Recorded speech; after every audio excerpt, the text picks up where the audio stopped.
Dengue আক্রান্তের আরও খবর জানাতে এই মুহূর্তে মুগদা মেডিকেল কলেজ হাসপাতালে আছেন রিপোর্টার ধ্রুব ব্যানার্জি। সরাসরি যাচ্ছি তার কাছে।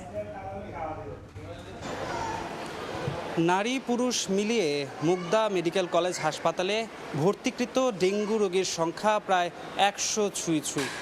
এখানকার যারা দায়িত্বরত ডাক্তার আছেন তারা আমাদেরকে জানিয়েছেন যে এই সংখ্যাটা কিন্তু এই বছরের যে শুরুটা বা এই মাসের যে শুরুটা সেই মাসের শুরুতেও অনেকটাই কম ছিল, কিন্তু ধীরে ধীরে যতই সময় গড়াচ্ছে ততই এই সংখ্যাটা বাড়ছে।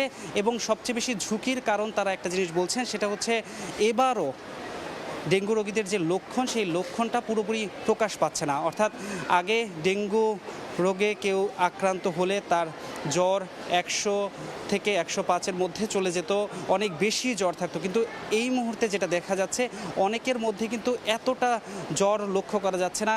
অনেকেরই এমন আছে যে 99 থেকে 100 জ্বর, তবুও ডেঙ্গু যখন তিনি টেস্ট করাচ্ছেন তখন বোঝা যাচ্ছে যে মূলত তার ডেঙ্গু হয়েছে।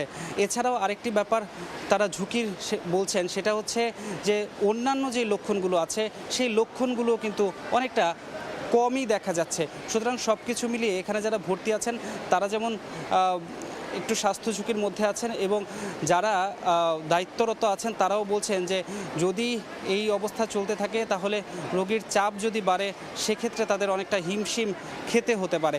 এবং আমরা লক্ষ্য করেছি যে এখানে যারা উপস্থিত আছেন, রোগী যারা আছেন, তারা কিন্তু একটা কথা বলছিলেন যে হাসপাতালের সার্বিক ব্যবস্থাপনা নিয়ে তারা সন্তুষ্ট হলেও ঢাকা সিটি কর্পোরেশন অথবা ঢাকা সিটির মাঝে যারা বসবাস করেন তারা উত্তর সিটি এবং দক্ষিণ সিটির কর্পোরেশনের যে কর্মকাণ্ড তা নিয়ে বেশ অসন্তোষ প্রকাশ করেছেন। তারা কিন্তু বলছিলেন সিটি কর্পোরেশন যদি আগে থেকে দায়িত্বশীল হতো তাহলে আজকের যে অবস্থা সেই অবস্থা কিন্তু দেখতে হতো না। কিন্তু সব কিছু মিলিয়ে এখন পর্যন্ত মুগদা হসপিটালের অবস্থা যদি বলি, মুগদা হাসপাতালে এখন পর্যন্ত প্রায় 100-র মতো রোগী ভর্তি হয়েছেন, এবং সব কিছু মিলিয়ে ডাক্তাররা বলছেন পরিস্থিতি এখন পর্যন্ত স্বাভাবিক আছে, কিন্তু ডেঙ্গু যদি নিয়ন্ত্রণ করা না যায় তাহলে পরিস্থিতি আরও ঘনীভূত হবে, আরও কঠিন হয়ে যাবে।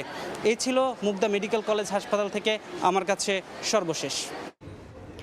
ডেঙ্গু পরিস্থিতির খবর জানাতে সরাসরি যুক্ত ছিলাম রাজধানীর মুগদা মেডিকেল কলেজ হাসপাতালে।